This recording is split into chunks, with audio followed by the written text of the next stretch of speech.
All right, if you're a retailer in the UAE, this one's for you. You know that value-added tax, or VAT, is just part of doing business. But here's the question. Are you really handling it correctly? In this explainer, we're going to break down exactly what you need to know about UAE VAT step by step. We'll cover everything from getting registered to handling online sales and returns, all in simple, practical terms. Yeah, this quote really nails it, doesn't it? VAT isn't some one-size-fits-all tax. The way you handle it can change a lot depending on your specific business. Do you have a physical shop? Are you selling online? Running a buy one, get one free promo? Each of those things has its own little quirks and rules, and that's exactly what we're going to clear up today. Okay, let's get right into it. The very first step, the absolute starting line on your VAT journey, is just figuring out if you even need to register. This is a huge decision, and honestly, getting it wrong can be pretty costly. So that's the big question, right? Do you need to register? Well, it really all boils down to two things: how much you sell and where your business is based. For most of you with shops here in the UAE, the answer is tied to a very specific number. And here it is, 375,000 dirhams. This is the magic number. It's the mandatory registration threshold. If your taxable sales go over this amount, you don't have a choice. You must register for that. It's probably the most important figure for any retailer to have burned into their memory. Now, here's where it gets a little more detailed. You have to look at that threshold in two ways. Did your sales go over 375,000 dirhams in the last year? Or do you have good reason to believe they will in the next 30 days? Either one triggers mandatory registration. There's also a voluntary option if your sales or even your expenses are over 187,500 dirhams. But, and this is a big one that trips up a lot of online sellers, look at that last point. If you're not a resident here, but you're selling to customers in the UAE, you have to register no matter what your sales value is. So once you're in the system and registered, the next thing to think about is how your business is actually set up for VAT. This is super relevant if you've got more than one store or maybe even a couple of different companies. And here's some good news. The rules keep it simple. If you're one owner with, say, 5 different shop branches, you only need one single VAT registration.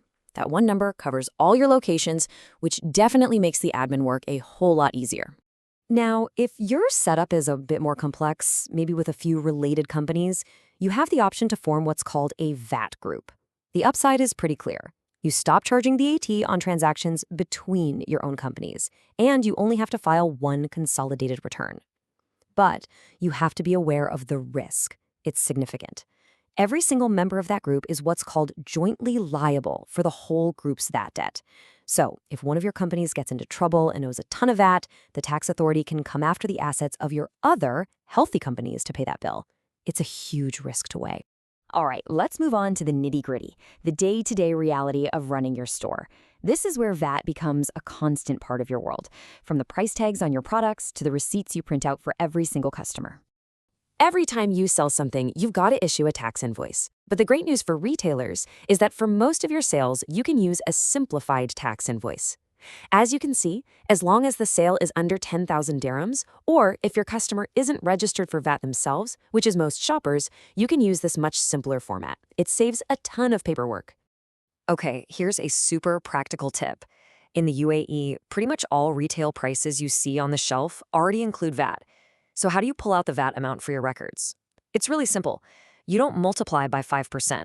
Instead, you take the total price the customer paid and you divide it by 21. That's it. That gives you the exact VAT amount you need to report. These are two situations every retailer deals with constantly. For discounts, it's straightforward. You only charge VAT on the final price the customer actually pays. Same logic for a buy one, get one free deal. Since you only got paid for one item, you only calculate VAT on that one amount. The key takeaway here is to always base your VAT calculation on the actual money that hits your till. Of course, retail today isn't just about physical stores. E-commerce is massive, and it comes with its own set of VAT rules. It's so important to get these right, whether you're shipping from a warehouse in Dubai or from halfway across the world. This table lays it out pretty clearly. If you're importing a product to fulfill a customer's order, VAT is due right there at customs. If the product is already sitting in a warehouse here in the UAE, then VAT is due when you make the sale. And if you're exporting goods to a customer outside the UAE, that sale can be zero rated, meaning no VAT is charged, but only if you meet all the strict export conditions. And just a quick side note, for electronic services, think software downloads or streaming subscriptions, the rules are a little different. For those, VAT is all about where your customer actually uses and enjoys the service, which is usually just their home country. Okay, so you've made your sales. Now what? Let's talk about the final piece of the puzzle, handling customer returns and filing your VAT return with the government. This is an area where a lot of small but very expensive mistakes can happen. When a customer brings something back, it's not enough to just give them their cash back.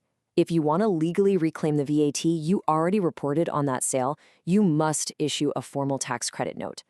This is the official document that lets you reduce your total sales VAT in your next return. No credit note, no adjustment. And this all leads to the VAT return itself. Honestly, just think of it as a simple calculation. You add up all the VAT you collected from your customers, that's your output VAT. Then you subtract all the VAT you paid on your own business expenses, like your rent or inventory. That's your input tax. The difference is what you either owe the government or what they owe you. You'll file these returns either every month or every quarter, and the deadline is always the same, the 28th of the month after the period ends. Now, if it turns out you paid more VAT on your expenses than you collected from sales, you don't lose out. You can either ask for a cash refund or just carry that credit forward to lower your bill next time.